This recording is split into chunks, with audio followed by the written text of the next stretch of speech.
C'est vrai. Et si vous avez Jésus-Christ, tu as tout. C'est lui qui a créé tout. C'est lui qui est notre sauveur. Et nous a tant aimés. Et nous aussi, nous devons l'aimer. Si quelqu'un t'aime, il faut que aussi tu lui témoignes l'amour. Il m'a dit que celui qui m'aime, qu'il garde mes paroles. C'est pas garder cette parole dans la Bible, mais c'est la mettre dans le cœur et la mettre aussi en pratique. Que Dieu nous bénisse. Et nous remercions Dieu pour cette journée. Nous étions séparés il y a quelques jours. Et si aujourd'hui nous sommes là, c'est par la grâce de Dieu. Et chaque jour, après chaque temps, il se passe des histoires dans ce monde. Mais Dieu nous a gardés. Et nous nous tenons encore devant lui ce soir. Nous saluons chaque frère et chaque sœur avec beaucoup de joie et respect et amour. Au nom de notre Seigneur Jésus-Christ. Nous avons la joie. Nous devons avoir la joie. La parole de Dieu,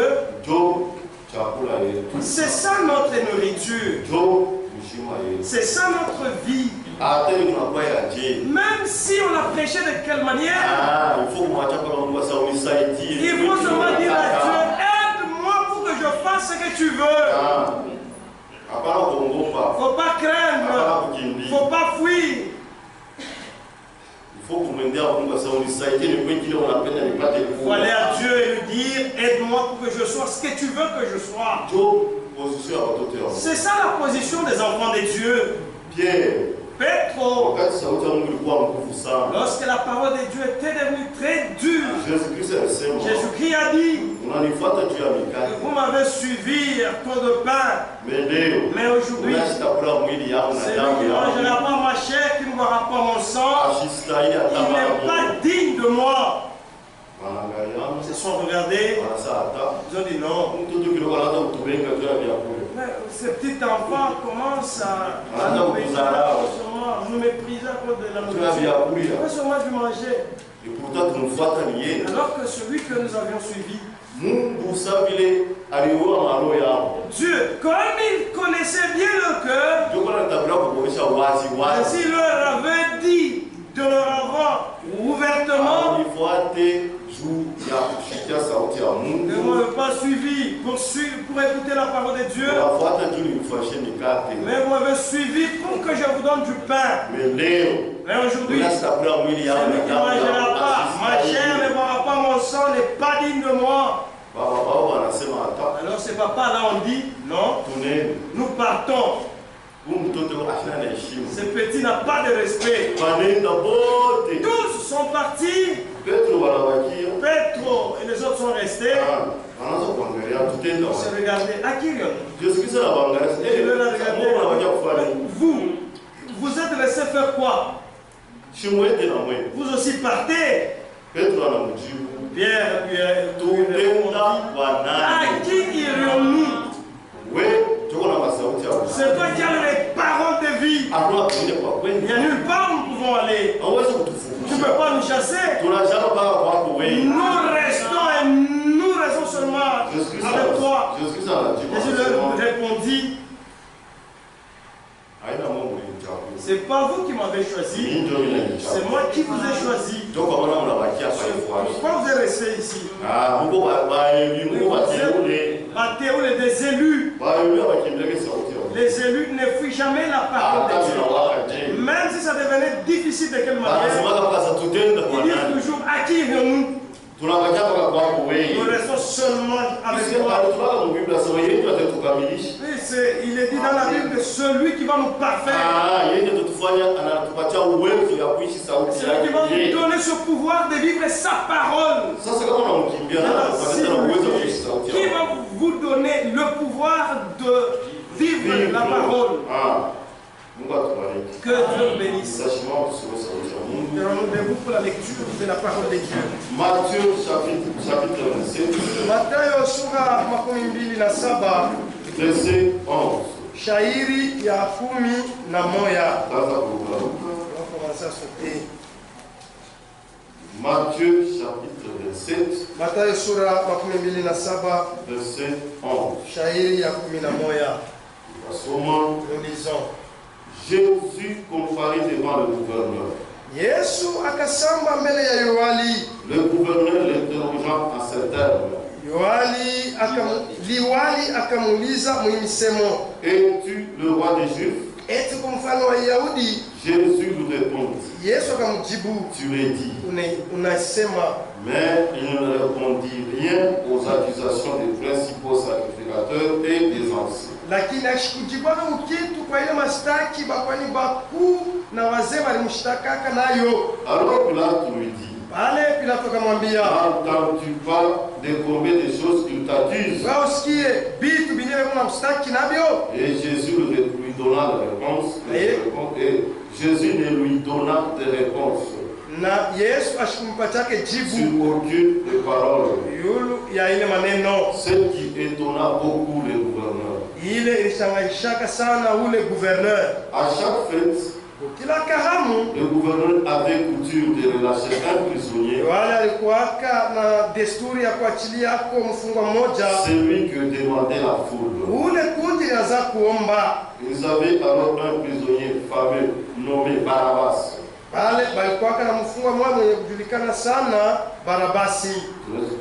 On nous assoit. Et nous continuons la lecture. Quand ils étaient ensemble, Pilate leur dit, lequel voulez-vous que je vous relâche? Barabbas ou Jésus qu'on appelle Christ? Car ils savaient que c'était par envie qu'ils avaient livré Jésus. Pendant qu'ils étaient assis sur le tribunal, sa femme lui fit dire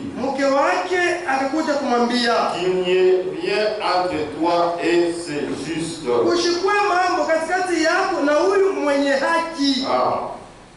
Qu'il n'y ait rien entre toi et c'est juste. Ce que Jésus-Christ est le juste. Celui que nous devons croire et suivre. Pour qu'il nous fasse aussi juste. Car aujourd'hui, j'ai beaucoup souffert en sort à cause de lui. Le principal sacrificateur et les anciens persuadeurs à la foule de demander Barabbas et de faire périr Jésus. Le gouverneur prenant la parole leur dit, lequel de deux voulez-vous que je vous relâche? Il répondit, Barabbas. Pilate leur dit, que ferais-je donc de ce Jésus qu'on appelle Christ?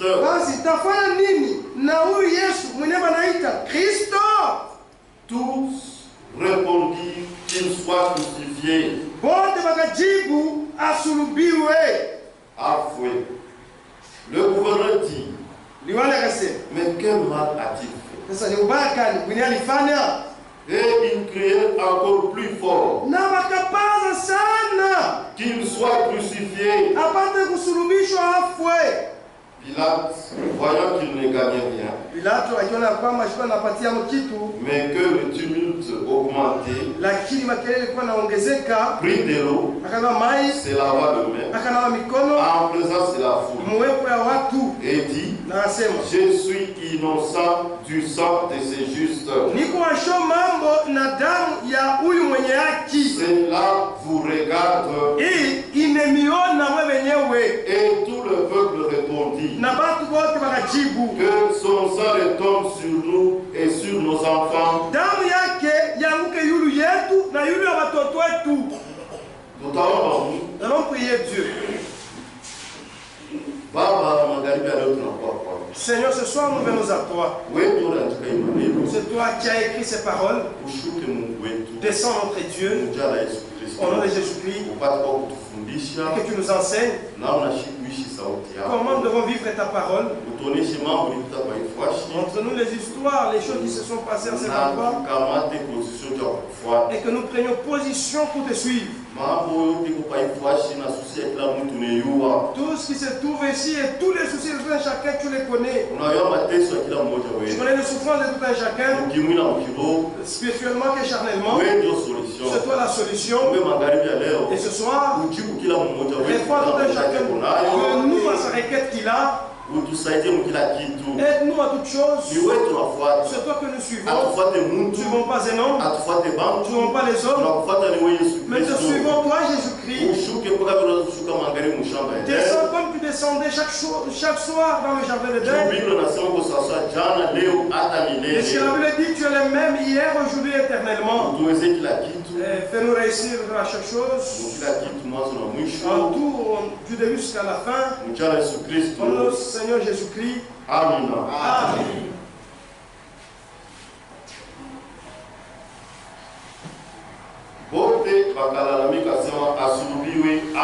Tous criaient qu'il soit crucifié.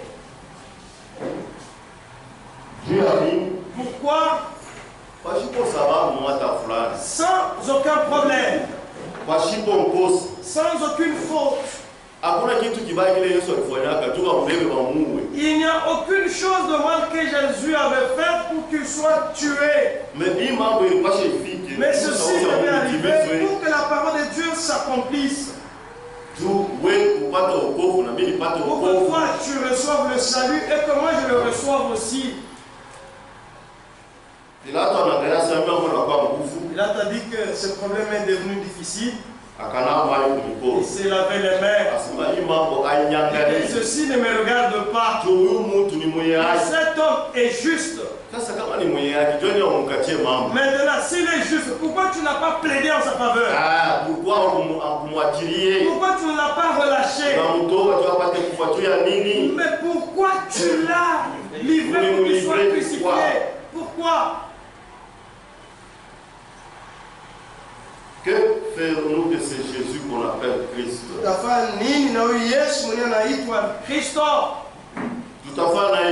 Que ferons-nous avec lui? Ce soir, que fais-tu avec Jésus?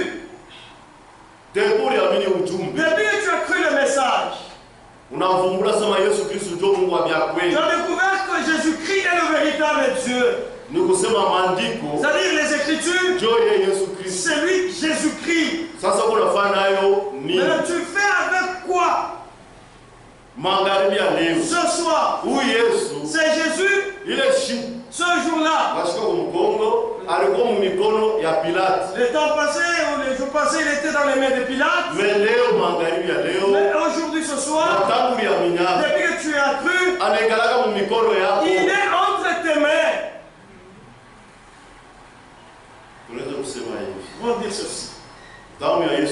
Le sang de Jésus-Christ est entre tes mains. Et tu fais quoi avec ce sang? Que ferons-nous de ce Jésus qu'on appelle Christ? Que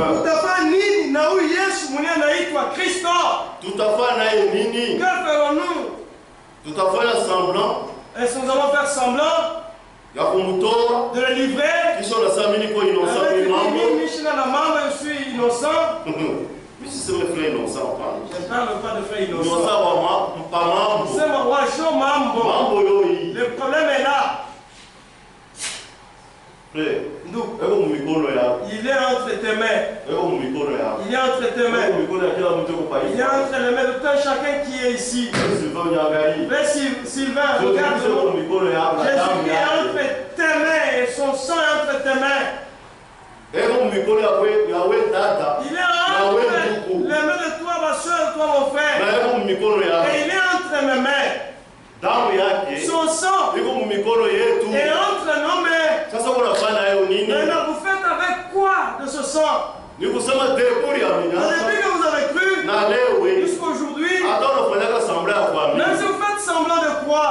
Le sang de Jésus et Jésus-Christ, ils sont entre tes mains. Maintenant, vous faites avec quoi de lui? Est-ce que vous lui servez ou vous le trahissez? Notre frère Pilate, si vous suivez la Bible, il a livré Jésus-Christ pour garder son poste, son travail, pour qu'il garde son travail. Il a livré Jésus-Christ afin d'avoir le Boukari et l'honneur et les femmes. Mais il a livré celui qui a la vie. Toi et moi, qu'est-ce que nous faisons de lui devant les païens, les voisins, les amis au travail, partout où vous vivez? Qu'est-ce que vous faites de Jésus-Christ? Vous le sacrifiez pour toi ou vous plaidez de son côté?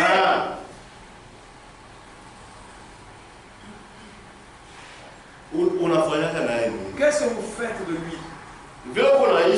Si tu vis contrairement à la parole de Dieu, tu n'es pas différent de Pilate. Tu n'es pas différent de ceux qui criaient qu'il soit crucifié. C'est-à-dire ta vie, c'est ce qui montre de ce que tu fais de Jésus-Christ. Vous savez comment Jésus-Christ a dit?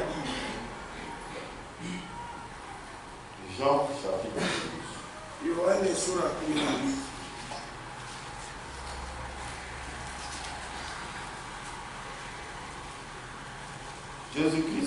Jésus-Christ, c'est la parole de Dieu.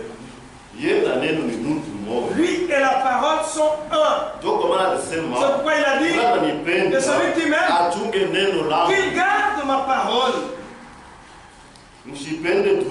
N'aimez pas le monde et tout ce qui s'y trouve. Celui qui aime le monde, l'amour du Père n'est point en lui. Jean chapitre 2, Yohane sura 12, verset 46. Shairi 46 mpaka 47. Commençons à partir de 46.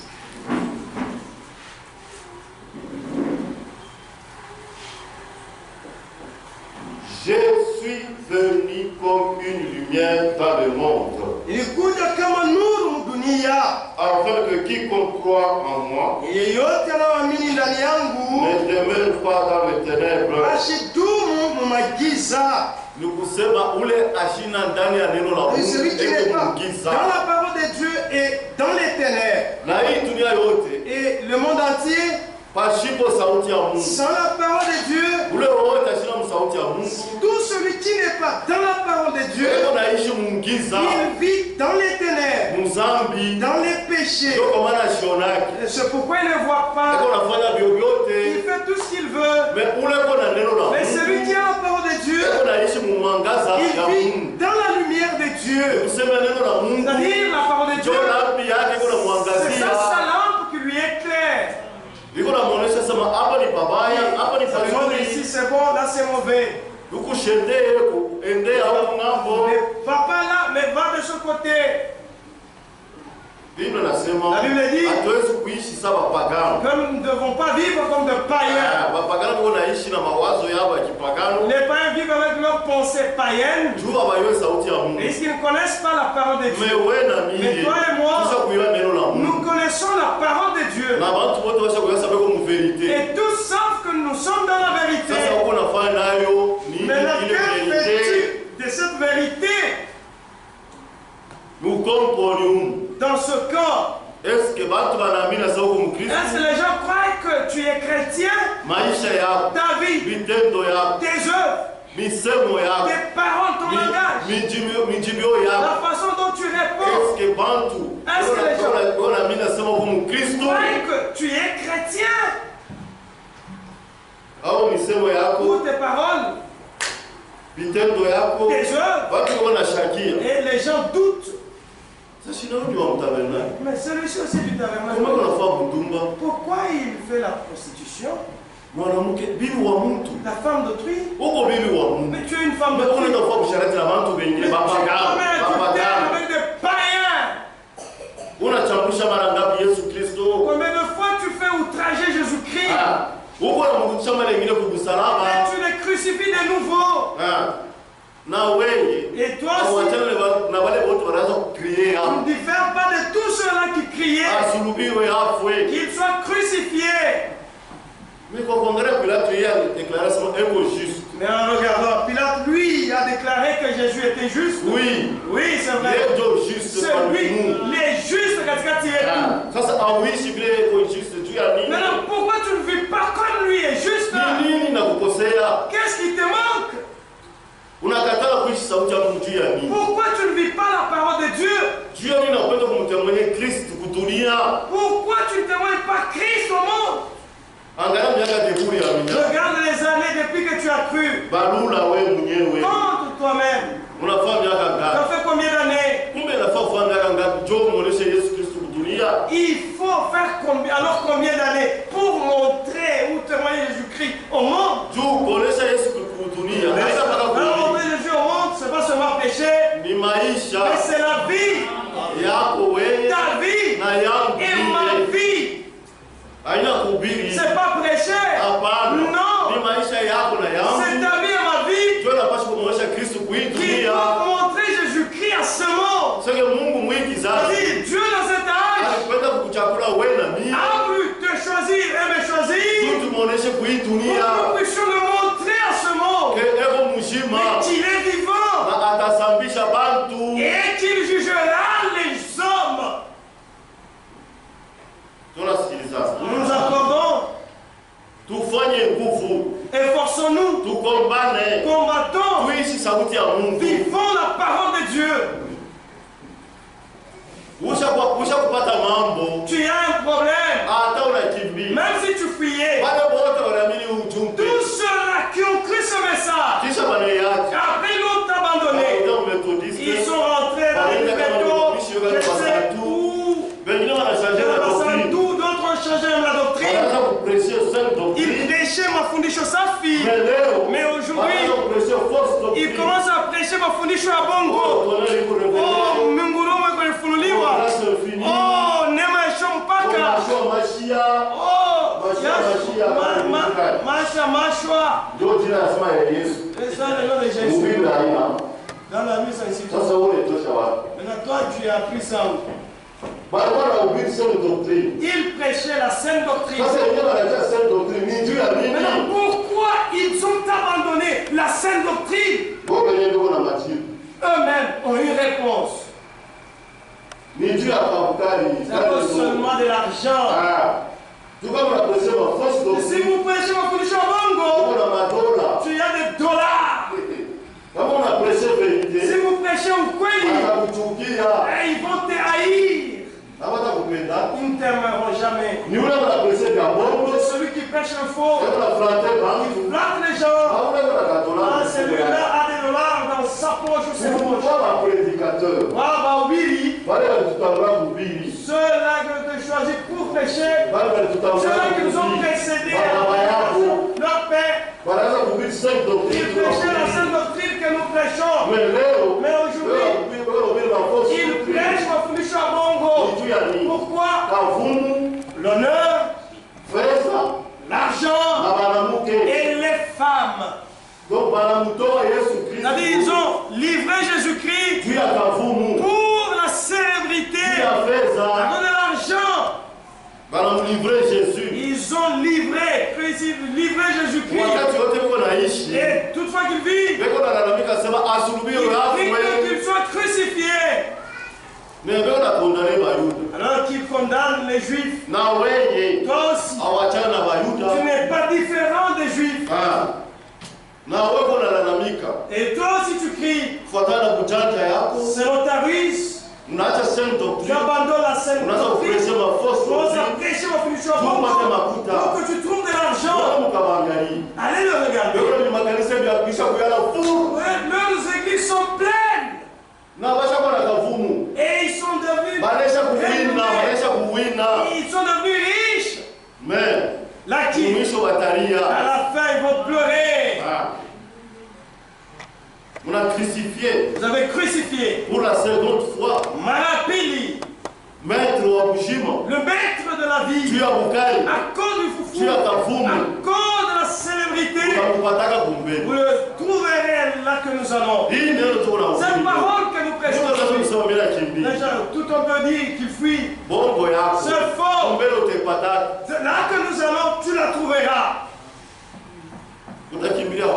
Où vas-tu fuir? Toi et moi, nous croyons la parole de Dieu. Nous disons que nous nous entendons. Tenons-nous véritablement. Que nous soyons fermes jusqu'à la mort. Ou si c'est l'enlèvement, ne rétrogradons pas. Non. Comment on a rétrogradé? Si on a bien pour Congo, pas que tu as échappé au jugement.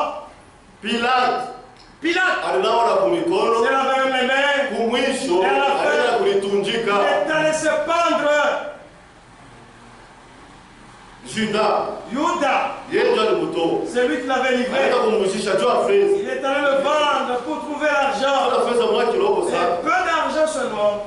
Le passé qui va s'enrichir. Avec les pensées humaines, il croyait qu'il va les échapper. Alors je laisserai avec mes dollars. Alors lui aussi n'a pas échappé. Et le temps était là. Judas.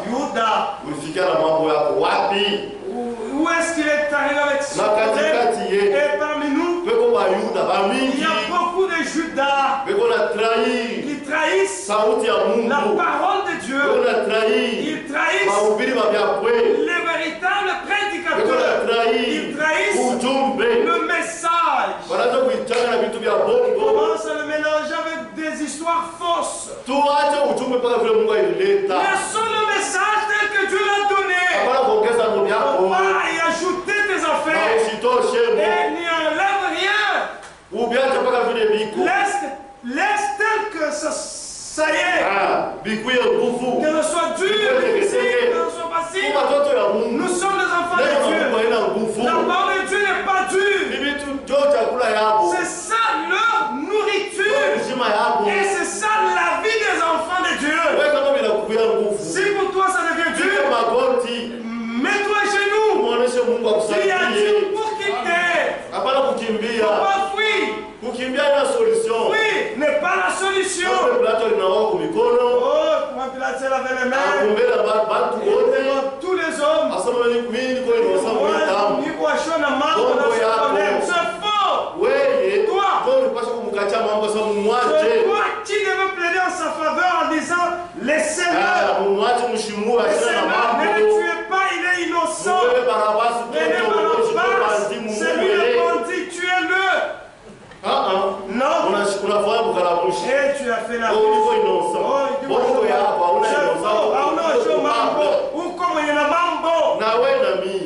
moi, ce soir, ce message, nous ne serons jamais innocents ce message. Ou qu'on a mambo à l'école, tu dois manifester le message.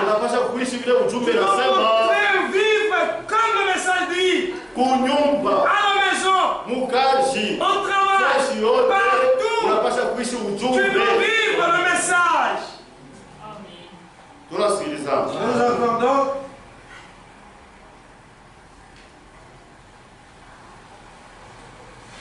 réunion très faible.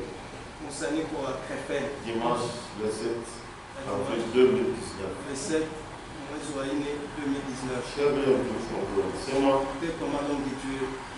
Page 13. Paragraphe en bas. Soyez au frère.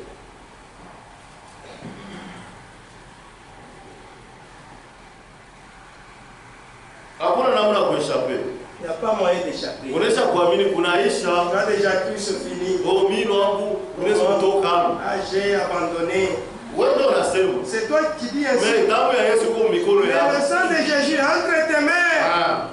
Tu rendras compte pour cela la et ça, c'est pourquoi c'est pas même toujours là-dedans, même si c'est plus dur, même toujours là-bas, si tu dis ceci, que le pouvoir de mettre la parole de Dieu nous vient du ciel. Ça vient du ciel. Et à Dieu le pouvoir de vivre sa parole. Ne pas fuir. Nous accordons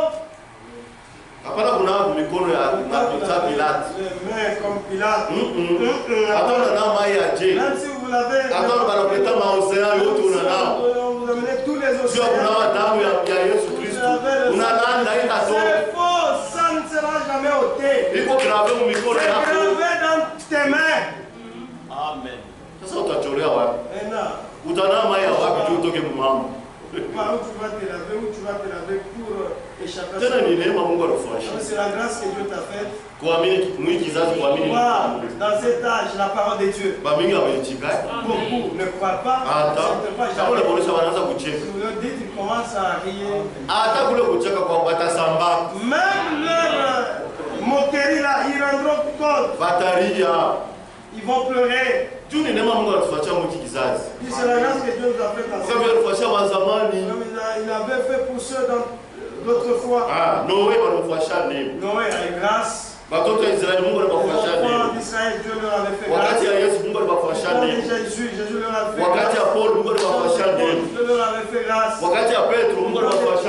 Dieu leur avait fait grâce. Et même Dieu nous a aussi grâce dans cet âge.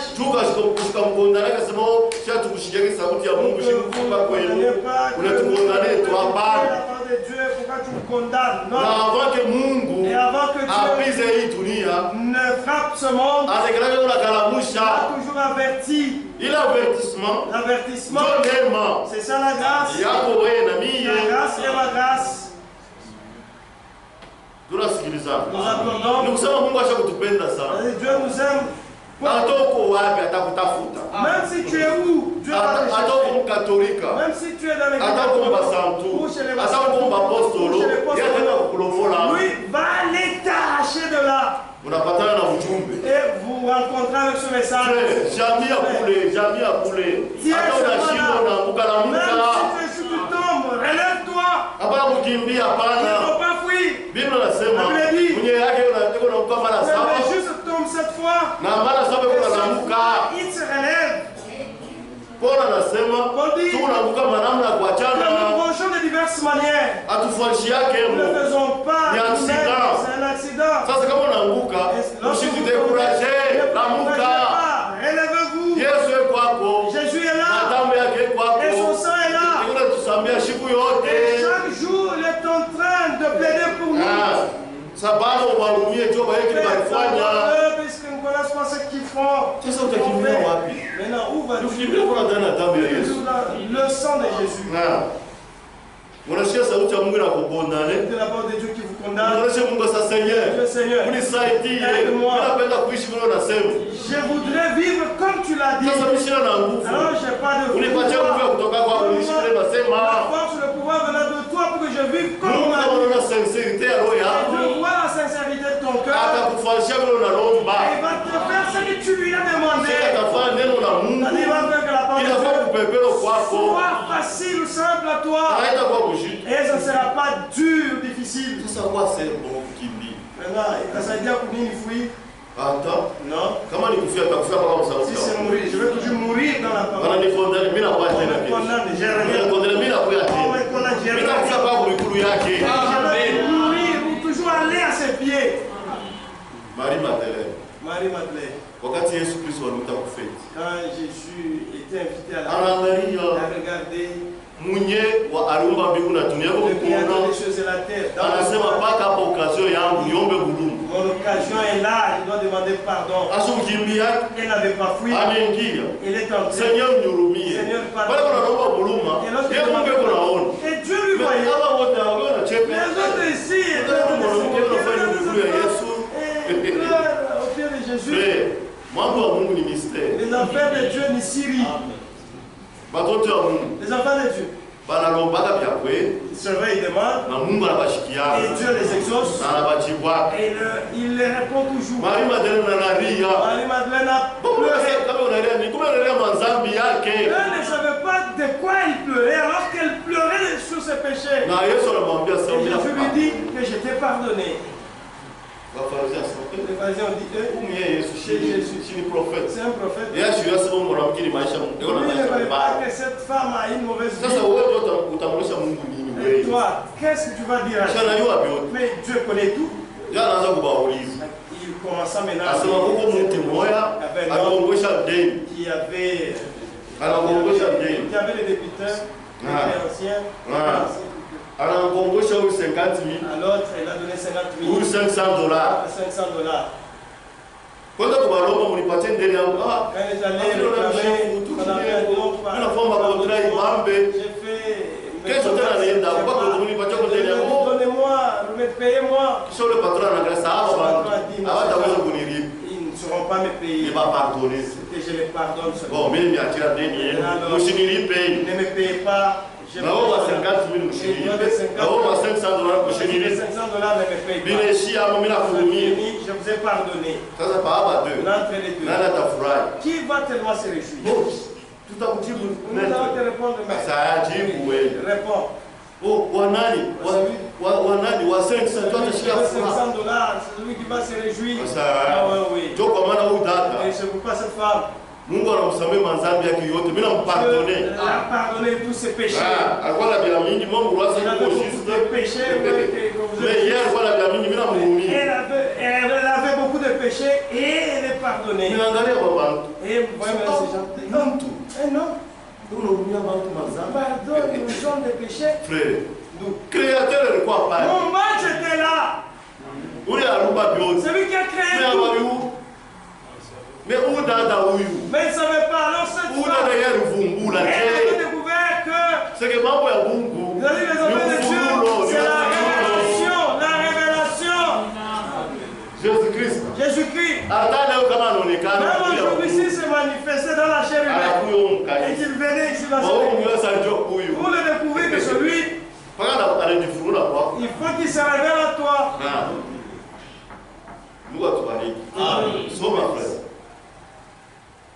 Laissez-moi dire ceci à tous les frères de tout mon cœur. Aussi certain que le Seigneur, d'une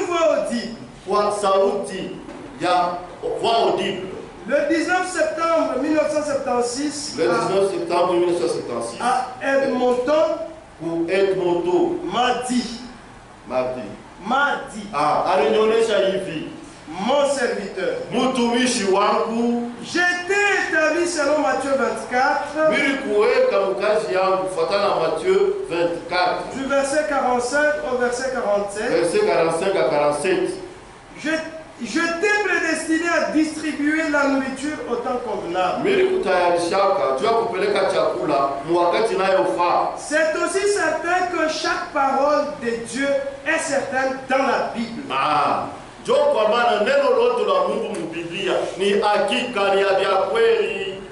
Mes bien-aimés frères, vous qui prêchez la parole, s'il vous plaît, restez avec la parole de Dieu. Car il a été dit à Frère Branham, retourne à Jeffersonville et emmagasine la nourriture. À la fin du 7e saut, il dit, maintenant, la nourriture a été emmagasinée. Ça, on doit le respecter. Tunapasha kuheshimia chakula ibarika mu magasin. Tunapasha kuheshimia. Pas dans les années 50. Mula mu miaka 50. Pas dans les années 50. Aina mu miaka ya 50. Mais au moment où les sceaux furent révélés. Ni wakati mihuri ilifunuliwa. Dans le laps de temps que Dieu avait arrêté. Mu wakati mwa mfupi ile Mungu aliweka auparavant. Kumwanzo. Avant l'ouverture des sceaux, dans les années 50, Frère Branham prêchait en tant qu'évangéliste parmi les hommes d'affaires du plein évangile. Les gens venaient de différentes directions de foi à ces réunions. Et après l'ouverture des sceaux, tous, toutes les portes se sont fermées. Il n'y avait plus de portes ouvertes pour Frère Branham. Il n'avait qu'une seule porte. C'était celle des hommes d'affaires du plein évangile. Qui avaient des réunions régulières. Et il a prêché là-bas.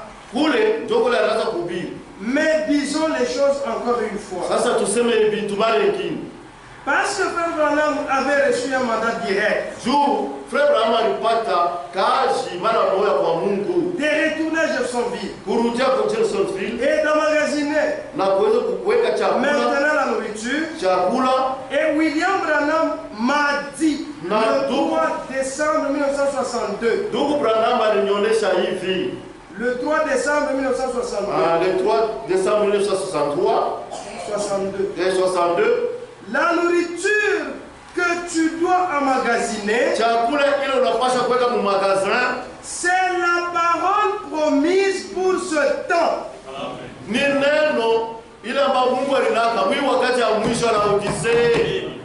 elle est dans les prédications qui ont été enregistrées sur les bandes magnétiques.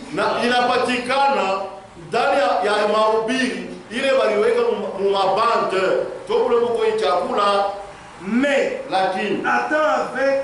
attends avec sa distribution jusqu'à ce que tu en reçoives le reste.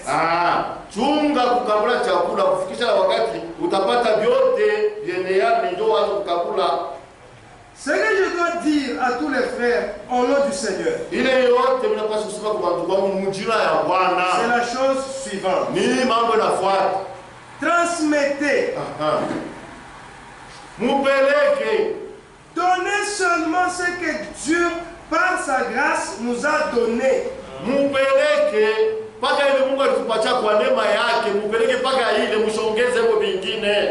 Et comme nous le savons tous, Frère Branham voyait comme un magasin où les aliments étaient placés sur des étagères. Amen.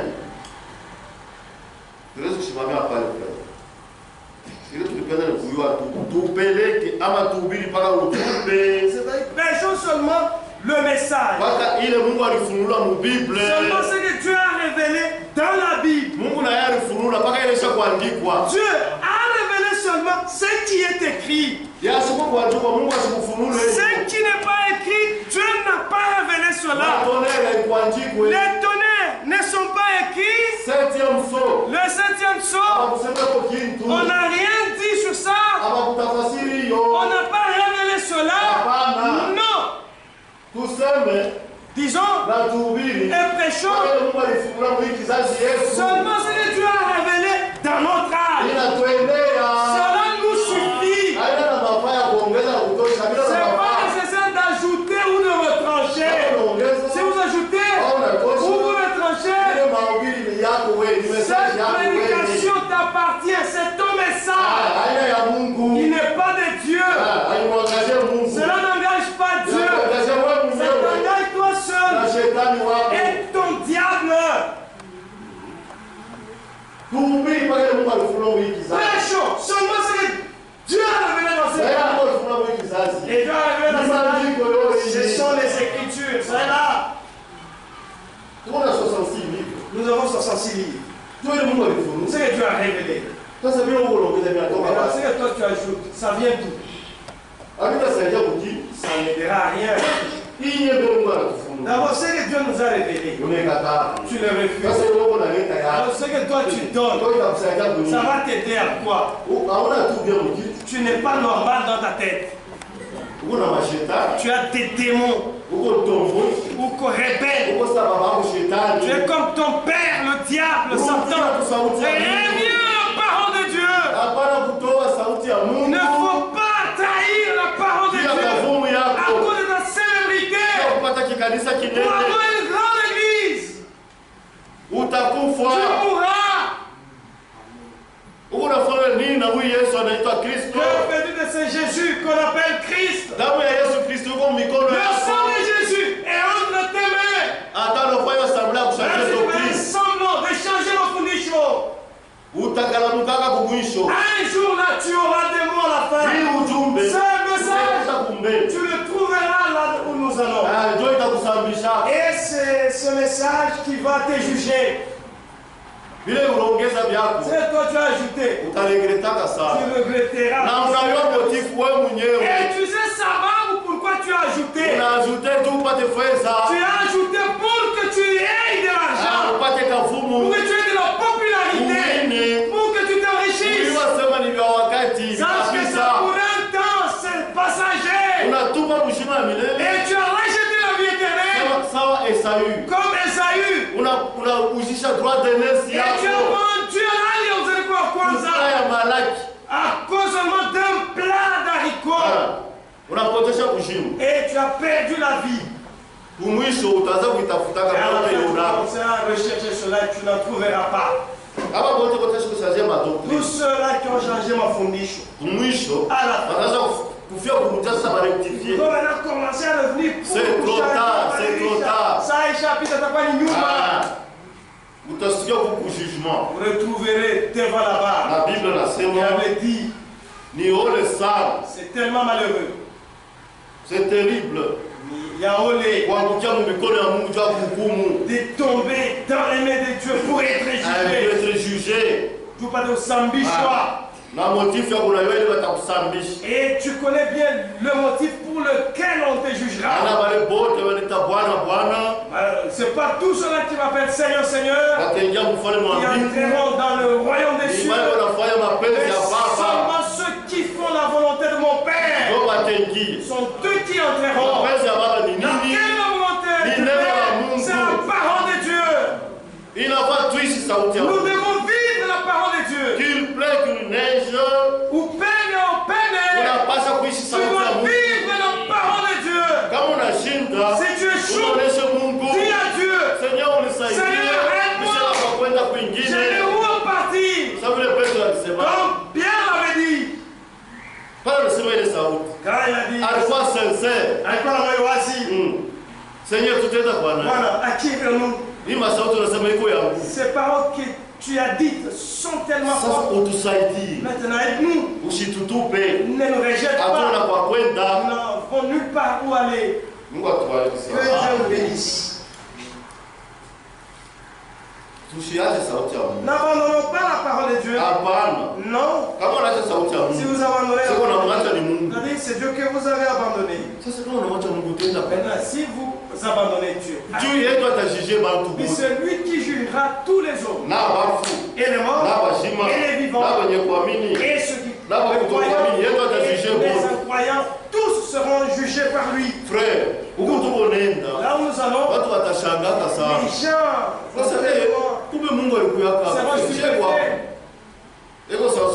il est le même hier, aujourd'hui, éternellement. Il n'a rien changé.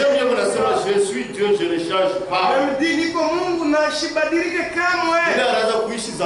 la même manière qu'il vivait, de la même manière qu'il vit. Dieu respecte sa parole. Si tu veux que Dieu t'honore, respecte seulement sa parole. Même si vous échouez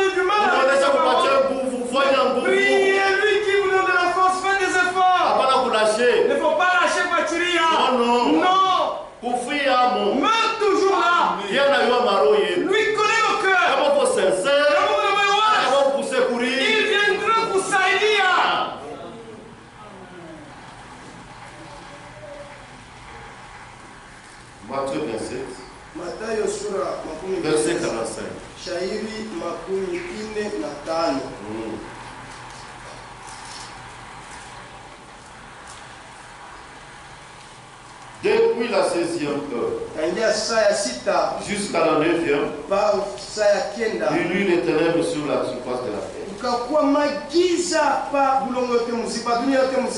Et vers la 9e heure, Jésus s'écria d'une voix forte: Eli, Eli, lama sabachthani. C'est-à-dire, mon Dieu, pourquoi m'as-tu abandonné? Quelques-uns de ceux qui étaient là, l'ayant entendu, dit: il appelle Eli. Et aussitôt l'un d'eux courut prendre une éponge, il remplit de vinaigre et l'ayant fixé à un roseau et lui donna à boire. Mais les autres disaient: laisse voyons si Élie viendra le sauver. Jésus poussa de nouveau un grand cri et rendit l'esprit. Et voici le voile du temple se déchira en deux, depuis le haut jusqu'en bas. La terre trembla, les rochers se fendirent, le sépulcre s'ouvrit, et plusieurs corps de saints qui étaient morts ressuscitèrent. Et étant sortis de sépulcre, après la résurrection de Jésus, ils entrèrent dans la ville sainte et apparurent à un grand nombre de personnes. Ce problème, Jésus-Christ a fait tout ceci pour toi et pour moi. Il s'est sacrifié corps et âme. Pour que toi et moi nous recevions le salut. Lui, il a donné sa vie. Maintenant, toi, que tu lui donnes en retour? Donne-lui ta vie. Donne-lui ton cœur. Si tu échoues, Seigneur, j'échoue. Aide-moi. Il descendra, il viendra t'aider. D'ailleurs, la Bible dit, il est venu pour sauver ceux qui avaient les cœurs brisés. Ou celui Dieu qui pleure devant Dieu, Jésus-Christ, il voit et il vient et on a saïdia. Si tu as un cœur sincère, Dieu viendra t'aider. Ésaïe chapitre 61. Isaiah sura makumi sita na moja. Ésaïe 61. Isaiah sura makumi sita na moja. Inasema nini? Que dit cette écriture?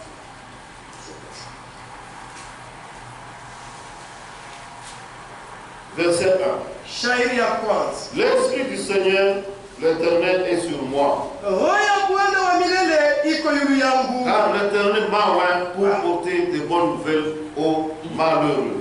Kwani wa milele alipakala mafuta ili pate kutangaza habari njema ku banyonge. Et il m'a envoyé pour guérir ceux qui ont le cœur brisé. Na alituma nipate kuponya wenye kuwa na moyo kuvunjika. Pour proclamer aux captifs la liberté. Jua kutangaza wafungwa uhuru. Et aux prisonniers la délivrance. Na wafungwa ufungulivu. Pour publier une année de grâce. Jua kutangaza mwaka wa neema wa milele. Et un jour de vengeance de votre Dieu, de notre Dieu. Na siku moja ya kisasi ya Mungu wetu. Mungu anakuwa kukonsoler wale wanamtegemea. Dieu vient consoler ceux qui s'appuient sur lui. Na wale wanamwekea roho yote wanalia. Tous ceux qui espèrent en lui de tout leur cœur. Mungu anakuwa kuwasaidia. Dieu vient les secourir. Kama unasoma Psalm 51. Si vous lisez dans Zaburi sura makumi moja. Tumkimbilie Mungu na roho yote. Alors notre Dieu de tout notre cœur. Il va nous aider. Pourquoi fuir?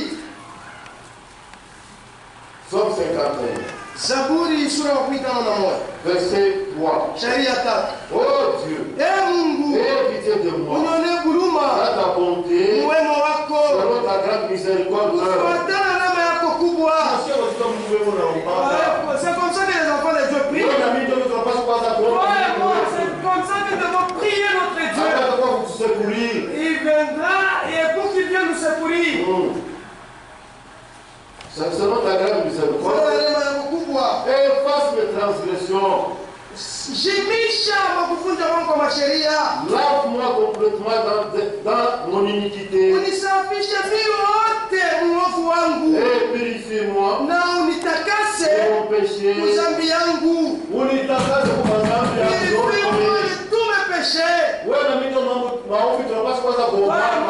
C'est une telle prière que nous devons prier. Et si Dieu te voit sincère, il viendra t'aider. On nous a enseigné ici. Sa grâce qui nous a fait, elle est éternelle. Elle ne s'arrête pas. Elle ne se perdra jamais. Elle est éternelle. Tiens-toi seulement sa grâce éternelle. Pleure à lui. Moi, je voudrais être sauvé.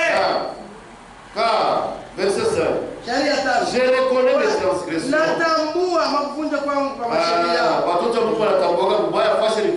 Les enfants de Dieu reconnaissent où ils ont fauté. Ils réparent avec leur Dieu. Et mon péché est constamment devant toi. Et devant moi. Pardon. Et mon péché est constamment devant moi. J'ai péché contre toi seul. Et j'ai fait ce qui est mal à tes yeux. Nous pouvons sauter. Verset 7. Voici, je suis né dans l'iniquité. Nous sommes nés dans l'iniquité. Déjà dominés par le péché. Maintenant nous devons pleurer à lui pour qu'il vienne nous aider. C'est toi qui dois t'approcher de lui. Tu confesses tes péchés. On a fumé le moyen. Et Dieu va t'aider. Et ma mère m'a conçu dans le péché. Vous écoutez? Maman a conçu dans les péchés. Mais tu veux que la vérité soit au fond du cœur. Ça c'est Maintenant, fais donc pénètre la sagesse au-dedans de moi. Purifie-moi avec l'hysope. Et je serai pur. Lave-moi. Et je serai plus blanc que la neige. Verset 18. Si tu es voulu de sacrifice, je t'aimerais offert. Mais tu ne prends pas plaisir aux holocaustes. Leurs sacrifices qui sont agréables à Dieu. C'est un esprit brisé. Leurs sacrifices qui sont agréables à Dieu. C'est un esprit brisé. Frère, avec des cœurs brisés, il va nous aider. Il ne nous abandonnera jamais. Il nous a dit que sa miséricorde sur nous est éternelle. On va à lui. Dis-lui que Seigneur Jésus, je voudrais servir ta parole. Aide-moi. Prends ton cœur et mets-le en moi. Ta parole. Il le fera ainsi. Ni kama tu unakuwa na moyo ya kunyoloka. Que Dieu nous bénisse. Que ferons-nous de ces Jésus? Tafanya basi na nini na Yesu ni kuitwa Kristo. Au Kristo entre les mains de tout un chacun qui est ici ce soir. Le sang de Jésus est entre les mains de tout un chacun qui est ici. Et entre tes mains et les miennes, le sang de Jésus y est. Maintenant, tu fais avec ce sang quoi? Que Dieu nous bénisse ce soir.